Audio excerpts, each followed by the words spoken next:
সাধারণ জ্বর আর ডেঙ্গি জ্বরের মধ্যে তফাৎ কোথায়?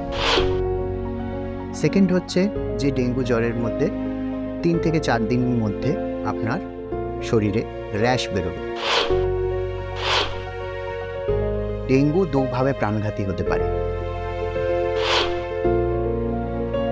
ডিফারেন্ট জায়গা থেকে ইন্টারনাল ব্লিডিং চালু হয়, কারুর নাক থেকে, কারুর মাড়ি থেকে।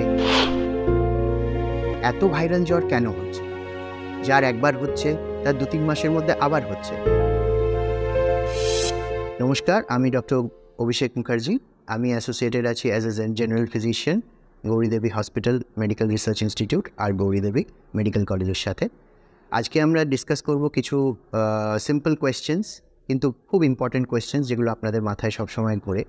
এই যে রিসেন্ট যে ভাইরাল ফিভার, জ্বর হচ্ছে সবার, বাচ্চা থেকে শুরু করে বয়স্কদের, এবং যাদের ডেঙ্গু হচ্ছে, এই রেইনি সিজনে খুব বেশি ডেঙ্গু হয়, ম্যালেরিয়া হয়। তো আমরা কিভাবে ওগুলোকে আলাদা করব, এবং কিছু কিছু ছোট ছোট প্রশ্ন যেগুলো আমাদের মাথায় ঘোরে। প্রথমত আসি যে কখন টেস্ট করতে হয়। না, যে কোনো জ্বরে তো সবসময় আমরা টেস্ট লিখি না। আমি যেটা সাজেস্ট করি আমার পেশেন্টদের, এবং আপনাদেরও যেটা সাজেস্ট করব, যে প্রথম 48 ঘন্টা থেকে 72 ঘন্টা আপনি দেখুন জ্বর কতটা উঠছে, জ্বরের রেশ কতটা আছে, জ্বরের টেম্পারেচার, হাইয়েস্ট টেম্পারেচার কত উঠছে।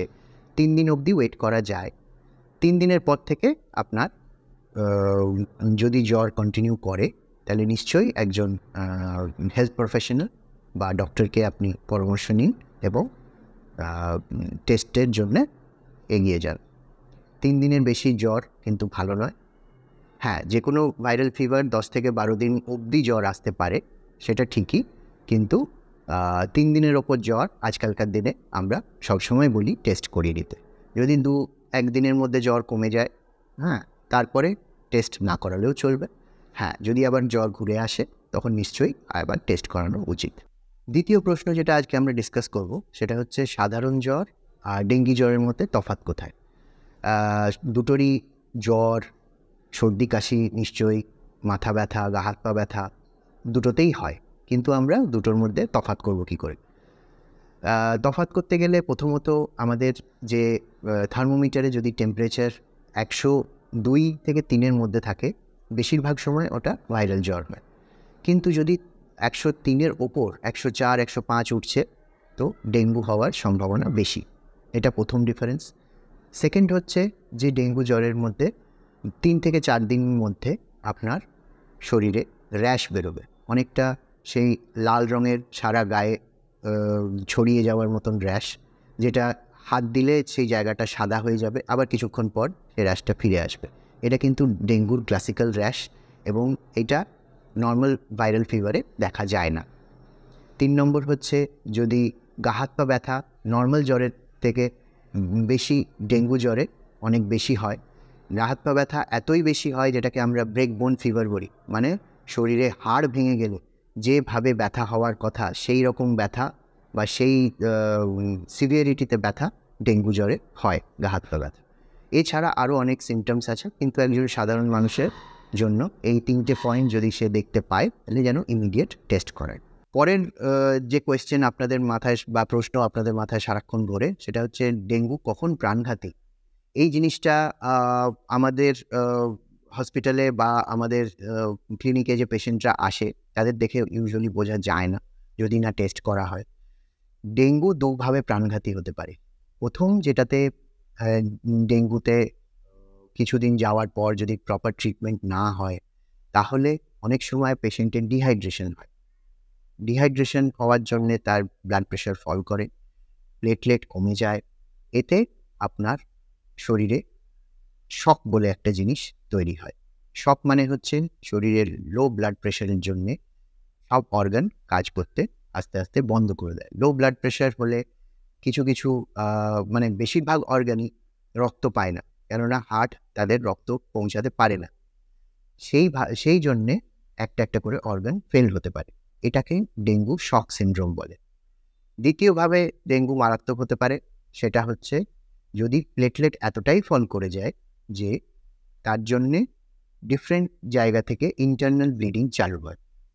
কারুর নাক থেকে, কারুর মাড়ি থেকে, কারুর পায়খানা দিয়ে, কারুর পেটের মধ্যে আলসার ফেটে, কারুর চোখের কোণা থেকে, অনেক জায়গা থেকে ব্লিডিং হতে পারে।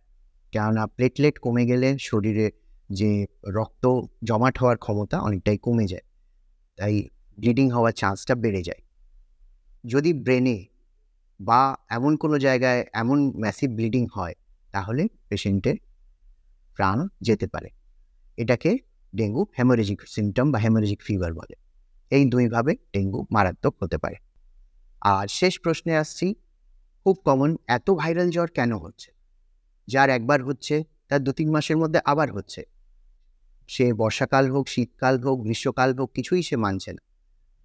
আগে আমরা দেখতাম একবার জ্বর হলে সারা বছর আর সেই ভাইরাল ফিভার হতো না, কিন্তু বছরে 2-3 বার কারুর কমছেই না, কারুর কাশি সারা বছর লেগে থাকছে। এই জিনিস কেন হচ্ছে?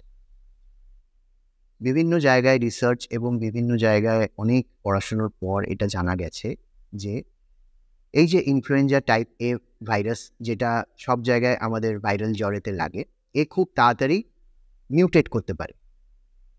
আজকে একটা ফর্মে এলো, কিছুদিন পর মিউটেট হয়ে অন্য ফর্মে চলে গেল। মিউটেশন পাওয়ারের এতটাই বেশি, জেনেটিক মিউটেশন, যে এ একটু থেকে একটু যদি চেঞ্জ হয়ে যায়, তাহলেই সেম পার্সনকেও বারবার ইনফেক্ট করতে পারে। তখন আর বডির ইমিউনিটি সেই জিনিসটাকে বা সেই জিনোমটাকে সে ধরতে পারে না এবং নতুন ইনফেকশন তৈরি হয়।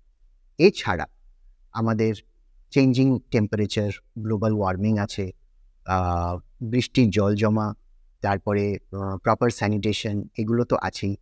তাছাড়া বডির ইমিউনিটি এখন খুব কম, বেশিরভাগ রুরাল জায়গায় ইমিউনিটির অভাব, খাওয়া দাওয়ার সেরকম পুষ্টিকর খাওয়া দাওয়ার সেরকম ব্যবস্থা থাকে না, তাতে ইমিউনিটি কমে যায়, তাতে বারবার এই জিনিস হয়।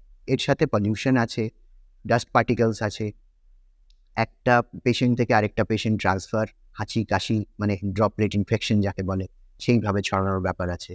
সব মিলিয়ে ওই জন্যেই ভাইরাল ফিভার বারবার হচ্ছে এবং একজনকে 2 থেকে 3 বার বছরে এফেক্ট করছে।